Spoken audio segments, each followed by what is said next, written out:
Hello friends, कैसे हैं आप सब। सो वेलकम बैक इन हम तुम। जैसे कि लास्ट पार्ट में आप लोगों ने सुना कि जब सृष्टि ईशु से कहती है, मुझे तो लगा था तू रो रही होगी लेकिन तू तो लूडो खेल रही है।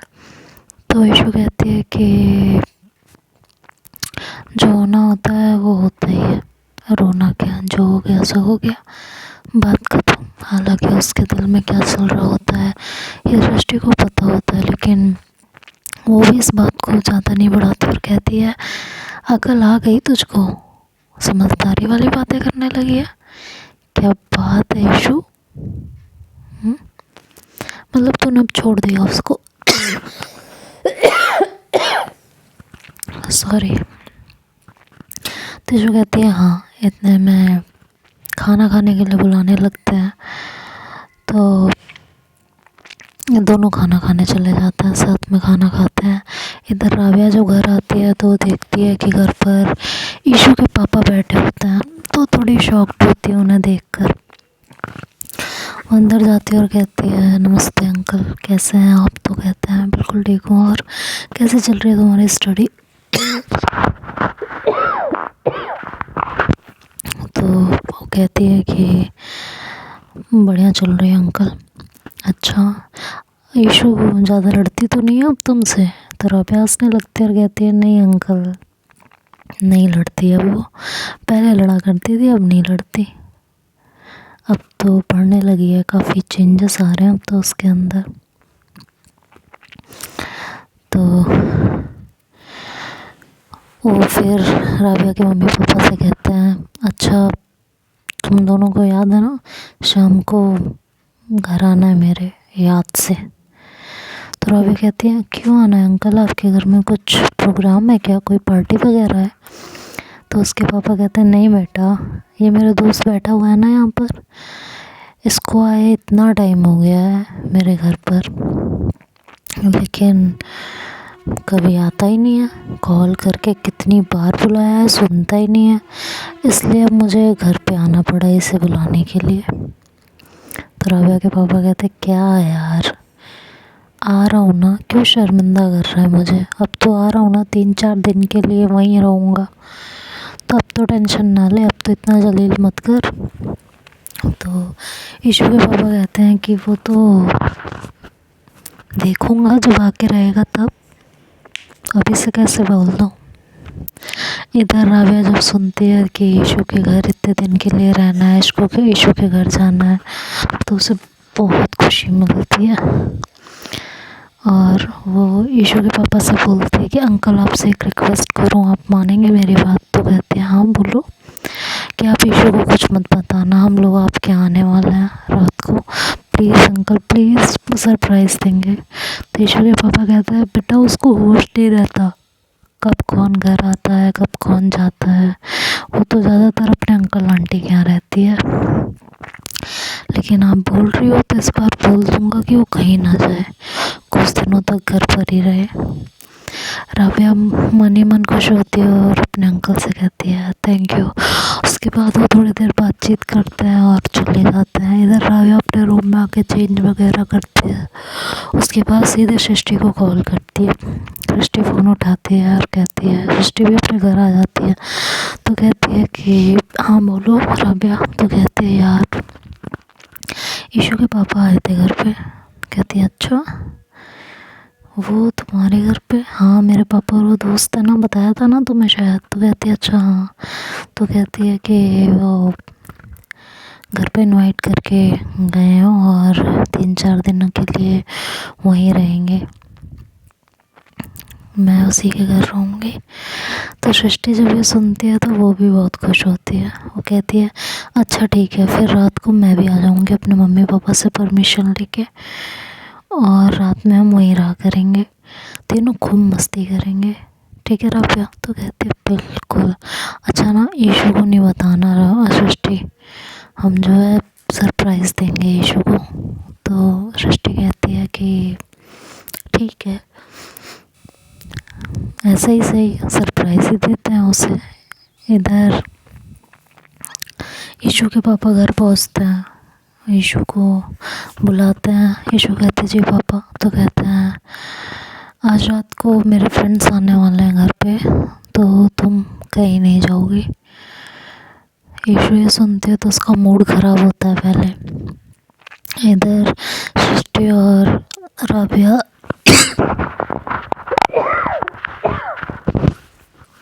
सॉरी इधर सृष्टि और राबिया प्लानिंग करने लगते हैं। उसके बाद फ़ोन कट कर देते हैं। थोड़ी शाम होने लगती है, राबिया सोचने लग जाती है कि क्या पहनूं। तो सृष्टि जो है वो सृष्टि को कॉल करती है और कहती है, यार सृष्टि क्या पहनूं मैं, मुझे कुछ समझ में ही नहीं आ रहा। तो कहती है, यार तुम रेड कलर का कुछ पहनो, ठीक है, तुम पे बहुत अच्छा लगेगा। तो कहती है ठीक है, और ये कह के वो फ़ोन कट कर देती है। इधर सृष्टि अपने फ़ोन को देखती है और फिर ईशू के बारे में सोचती है और कहती है, ईशू तो कुछ भी कर ले, लेकिन तुझे प्यार तो होगा ही, कुछ भी हो जाए अब नहीं बचने वाली। तो अब तो मुझे कुछ करना ही पड़ेगा, अगर तू खुद नहीं मानी तो। इधर उसके पापा ईशू के उसे बोल के वहाँ से चले जाते हैं। तो उसकी मम्मा को भी बोल जाते हैं कि ईशू को समझा देना कि कहीं ना जाए। तो ईशू की मम्मा जो है ईशू के पास जाती है थोड़ी देर में और कहती हैं, बेटा पापा ने तो बताया ही होगा, मैं भी बता रही हूँ कि आज गेस्ट आने वाले हैं, घर पर ही रहना प्लीज़, वरना पापा गुस्सा करेंगे फिर आपके ऊपर। ईशू कहती है, ओके मम्मा, कहीं नहीं जा रही मैं। ये कह के वो अपनी बुआ के पास जाती है और कहती है, बुआ कौन आ रहा है, आपको पता है क्या? तो कहती है, नहीं मुझे नहीं पता है कौन आ रहा है। तो अपना जी खड़ा करती है और अपने पापा को कॉल करती है और कहती है, पापा कौन से दोस्त आ रहे हैं आपके?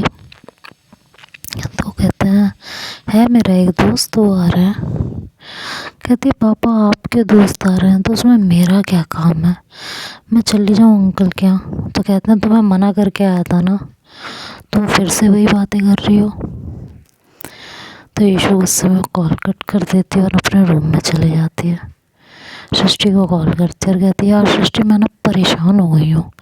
तो कहती, क्यों, क्या हो गया? यार पापा के दोस्त आ रहे हैं और पापा कह रहे हैं घर पर रहो, हद होती है, इनके दोस्त हैं ये मिलते रहे, मेरा क्या काम है? सृष्टि कहती है, यार चिल कर, तू भी क्या जरा जरा सी बातें लेके बैठ जाती है, मान जा। पापा कभी मना करते हैं तुझे कहीं जाने से, कहीं बाहर जाने से कभी रोका है? इस बार मान ले उनकी बात, रह ले घर पे, मिल ले, कौन आ रहा है, कोई खास है तभी तो रोका है ना पापा ने तेरे तुझे, ऐसे तो नहीं रोकते कभी। ईशू के दिमाग में तब जाके थोड़ी बात घुसती है, कहती है, हाँ शायद हो सकता है, बट सृष्टि इतने में बोलती, बट कुछ नहीं, बस बात ख़त्म, और मैं भी आ रही हूँ तेरे घर, मस्ती करेंगे हम दोनों, ओके? तो उसके बाद ईशू थोड़ी खुश होती है, कहती है, चल यार ठीक है, नहीं तो मैं तो बोर ही हो जाती। इसके बाद वो कॉल कट कर देती है। तो सृष्टि अपने मन में कहती है, आज 7 पंछी है, बिल्कुल एक दिन भी घर पर नहीं रह सकती। कोई बात नहीं बेटा, कोई बात नहीं, इस आज़ाद पंछी को कोई कैद करने वाली आ रही है। वो कहते हैं ना, शेर को सवा शेर मिल ही जाता है। लेकिन बस सब बात यह है कि इन दोनों को मिलाऊं कैसे, क्योंकि ये दोनों खुद तो मिलने से रही। अब इन दोनों को मिलाने के लिए मुझे कुछ करना पड़ेगा, क्योंकि ये दोनों अपने मन की बात खुद नहीं मानेंगे, इतना तो पता है मुझे। क्या किया जाए, यही सब वो सोचती रहती है, तैयार होती रहती है। इधर ईशू भी राबिया भी तैयार हो जाती है, सब लोग तैयार हो जाते हैं। धीरे धीरे टाइम हो जाता है, रात होती है और राबिया के मम्मी पापा ईशू के घर आते हैं। ईशू की मम्मा सबको देखकर बहुत खुश होती है और कहती हैं, आइए, आपसे मिलकर बहुत अच्छा लगा, काफ़ी कुछ कह रहे थे और कितने टाइम से आपको बुलाया जा रहा था, लेकिन आप आ ही नहीं रहे थे। तो वो लोग भी फॉर्मेलिटीज़ करते हैं, जो भी फैमिली के बीच फॉर्मेलिटी वाली बातें होती हैं सारी जो है होती हैं। इतने देर में सृष्टि भी आ जाती है, उसकी नज़र रावे पे पड़ती है तो उसको देखती ही रह जाती है। रेड ड्रेस होती है, दोनों बहुत खूबसूरत लग रही होती।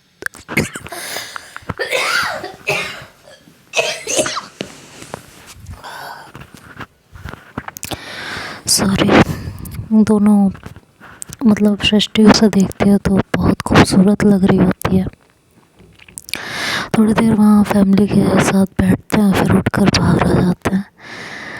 राबिया की आंखें बस इधर उधर घूम रही होती हैं, कभी उस कॉर्नर में तो कभी कहीं। पूरे घर में उसकी आंखें नाच रही होती हैं। सृष्टि बातें कर रही होती है और नोटिस कर रही होती है, तो वो उसकी तरफ देखती है और कहती है, क्या बात है ये राबिया, किसे ढूंढ रही हो, कहाँ ध्यान है तुम्हारा? तो राबिया कहती है, यार ईशू कहाँ है, दिख नहीं रही। सृष्टि कहती है, ऊपर होगी रूम में शायद, चलो मेरे साथ ऊपर, उसको थोड़ा सा शॉक देते हैं। राबिया बोलती है, नहीं नहीं, उसको नीचे आने दो, नीचे देखेगी तो खुद शॉक्ड हो जाएगी। तो कहती है, अरे चलो ना। कहती नहीं, वो नीचे आएगी ना तब ज़्यादा अच्छा लगेगा, खुद देखेगी तो शॉक्ड हो जाएगी, तब ज़्यादा मज़ा आएगा। और ये बातें करके दोनों वापस अपनी फैमिली के पास आते हैं। राबिया अपने मम्मी पापा के पास बैठ जाती है और सृष्टि ईशू के पापा मम्मी के पास। राबिया के पापा सृष्टि को देखते हैं तो पूछते हैं कि ये कौन है? तो ईशू के पापा कहते हैं, सृष्टि है, ईशू की दोस्त और हम सबकी लाडली। तो सृष्टि नीचे देखने लगती है कि कौन सी वाली लाडली? तो कहते हैं, बहुत लाडली है, क्योंकि वो घर के आए दिन ईशू के साथ कोई ना कोई सामान तोड़ फोड़ करके जाती है, तो इस वजह से वो कहते हैं। थोड़ी देर सृष्टि से ईशू और राबिया के मम्मी पापा बातें करते हैं स्टडी के बारे में, और इधर उधर इंट्रो लेते हैं, घर में कौन कौन है वगैरह वगैरह। उसके बाद सृष्टि कहती है, अंकल मैं राबिया को ले जाऊँ, थोड़ा घुमा लाऊँ? तो अंकल कहते हैं, जाओ आप लोग। तो उसके बाद ये दोनों वहाँ से उठ के आते हैं। तो राबिया कहती है, ईशू कहाँ है यार, अभी तक इनका कोई पता ही नहीं है, इनका नीचे आने का कोई ठिकाना ही नहीं है, पता नहीं रूम में क्या कर रही है। तो सृष्टि कहती है, आ जाएगी, कुछ कर रही होगी। कहती, अरे ऐसा भी क्या कर रही है? तो ऐसी है वो उसे पूरा घर घुमाती रहती है, नीचे ही इधर उधर घूमते रहते हैं, बातें करते रहते हैं। खाने का टाइम हो जाता है तो ईशू की मम्मा कहती है, सानिया बेटा जाओ ईशू को लेके आओ, खाना बन चुका है। सानिया ईशू की छोटी सिस्टर होती है, काफ़ी छोटी होती है, क्यूट होती है, शैतान भी होती है। तो जाती है ऊपर, रूम का डोर नॉक करती है तो ईशू आके गेट खोलती है। सानिया कहती है कि बाजी खाना बन गया है और गेस्ट आ गए हैं, आप नीचे आ जाओ 5 मिनट के अंदर, मम्मा ने बुलाया है। तो ईशू बोलती है, ओके बेटा आप जाओ, मैं आती हूँ। तो सानिया नीचे चली जाती है। इधर सृष्टि और राबिया भी बहुत जाते हैं खाना खाने के लिए। तो राबिया कहती है, सृष्टि अब आएगी ईशू नीचे, अब मज़ा आएगा, जब वो देखेगी तो शॉक्ड हो जाएगी। सृष्टि कहती है, बहुत जल्दी है आपको ईशू को देखने की? राबिया कहती, नहीं यार, मुझे ना उसका रिएक्शन देखना है, कैसा होगा, सही में मज़ा आएगा जब मुझे इस तरह देखेगी अपने घर में। अब राबिया की नज़रें सिर्फ सीढ़ियों की तरफ होती है कि कब ईशू नीचे आएगी। वेट करती रहती है, लेकिन उसकी मम्मी के बुलाने के बाद भी ईशू नीचे नहीं आती। तो उसकी मम्मा कहती, क्या करूँ मैं इस औलाद का, कब से बोला है अभी तक नीचे नहीं आई, रोज़ का यही नाटक रहता है इसका। सानिया जाओ वापस और अच्छे से कहना इस बार, ठीक है? इतने में सृष्टि कहती है, आंटी मैं जाऊँ बुलाने? तो आंटी कहती है, ठीक है तुम ही जाओ, और कौन पकड़ के नीचे लेके आना उसे। फिर सृष्टि राबिया से कहती, तुम भी चलो। इसके बाद ये दोनों ईशू के रूम की तरफ जाते हैं, लेकिन ईशू रूम में नहीं होती। सृष्टि कहती है पक्का टेरेस पे होगी, चल टेरेस पे चलते हैं। तो ये दोनों टेरेस पे चुपके चुपके जाते हैं, ईशू को वहाँ देखते हैं। तो ईशू को कुछ पता ही नहीं होता कि कहाँ है, लेकिन फिर ध्यान से सुनते हैं तो उसकी आवाज़ आ रही होती है, फ़ोन पर किसी से बात कर रही होती है। वो उससे पता ही नहीं चलता कि छत पे कोई आ गया है। और फ़ोन पे बातें करते हुए कह रही होती है कि सर परसों का रख दो ना, मैं बहुत बिज़ी हूँ सर, मेरा स्कूल भी रहता है, प्लीज़ आप समझो ना। किसी से कुछ बातें कर रही होती है। तो सृष्टि कहती है कि राबिया तुम ना ऐसे बाल नीचे करके उसके पीछे जाके ना खड़ी हो जाना, मज़ा आएगा सच में। तो कहती नहीं यार, कहती है जाके खड़ी हो जाना बस। कहती ठीक है। तो राबिया ठीक ईशू के पीछे जाकर खड़ी हो जाती है, बाल फैला के, और उसकी बातें सुनने लग जाती है। बात करते करते एकदम ईशू पीछे पलटती है तो देखती है कि कोई उसके पीछे खड़ा है। तो पूछती है कौन है आप, और ऐसे बाल खुले करके टेरेस पे क्या कर रही हो। तो राबिया कहती है भूत हूँ मैं, मेरी आत्मा बहुत दिनों से भटक रही है और ये तुमसे मिलने के लिए तड़प रही है, लेकिन तुम हो कि यहाँ अकेले घूम रही हो और मैं तुम्हारा ही कब से इंतज़ार कर रही हूँ। भूत हूँ मैं, भूत। ईशू कहती क्या नाटक है, सब साफ साफ बताओ कौन हो तुम। बताया तो भूत हूँ मैं, भूत भूत। ईशू को लगता है शायद खुशी है, तो उसे एकदम से गुस्सा आ जाता है। वो ना इधर देखती है ना उधर, वो बस राबिया के गले को ज़ोर से पकड़ लेती है और उसे दीवार से लगा देती है और कहती है तुमसे मना किया ना मैंने, मेरे आसपास भी मत भटका करो। अगर तुम्हें मेरे घर आना है ना तो मेरे मम्मा पापा तक सीमित रहो बस, मेरे पास आने की ज़रूरत नहीं है। और ये कहते हुए ईशू राबिया के बहुत ज़्यादा क्लोज होती है, बस उसका गला पकड़ के दबाई जा रही होती है। राबिया उसका हाथ हटाने की कोशिश कर रही होती है, लेकिन ईशू नहीं हटती। वो बस उसे बोली जा रही होती है तुम्हारी हिम्मत कैसे हुई मेरे आसपास भटकने की, जब मैंने तुम्हें एक बार मना कर दिया था तो तुम्हें एक बार में बातें समझ में नहीं आती हैं। आज तुम्हारा किस्सा ही ख़त्म कर दूँगी मैं। ये कहते हुए उसका गला ज़ोर से दबाए रहती है। इतने में सृष्टि देखती है तो वो दौड़ते हुए आती, कहती है क्या कर रही है यार, छोड़, पागल है क्या, मारेगी क्या इसको। तो ईशू से भी झटकती और कहती है ये खुशी है, तू हट जा, आज इसका किस्सा ही ख़त्म कर दूँगी। आज ना आज ये बवाल ही ख़त्म हो जाएगा।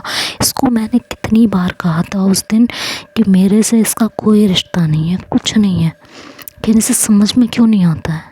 आज मैं इसे जान से ही मार दूँगी। तो सृष्टि कहती है मेरी बात तो सुन। कहती है मुझे कुछ नहीं सुनना है, एकदम चुप हो जा तू भी।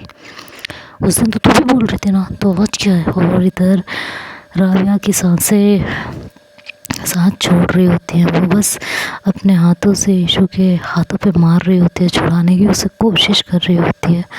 सृष्टि एकदम से चिल्लाती, कहती है यार खुशी नहीं है, राबिया है, ये पागल हो गई है क्या, तू छोड़ उसको। तो ईशू को तो एकदम शॉक लग जाता है और कहती है क्या, और ये कहते हुए वो एकदम से उसका गला छोड़ देती है। इधर राबिया को खांसी आती है और वो सांस लेने की कोशिश करने लगती है, उसकी हालत ख़राब हो रही होती है, उसे सांस नहीं आ रहा होता। वो कहती है